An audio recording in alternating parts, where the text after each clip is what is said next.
यहाँ हेर्नु न यो कस्तो देख्छ यो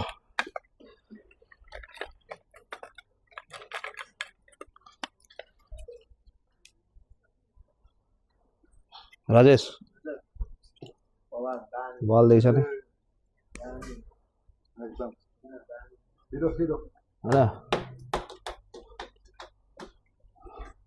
अझै यो बवाल रहेछ है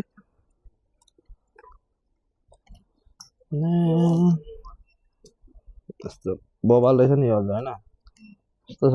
कस्तो देखिरहेछ भनौँ है यो जुत्ता कस्तो दामी रहेछ कति हो प्राइस चाहिँ 70 युरो आइया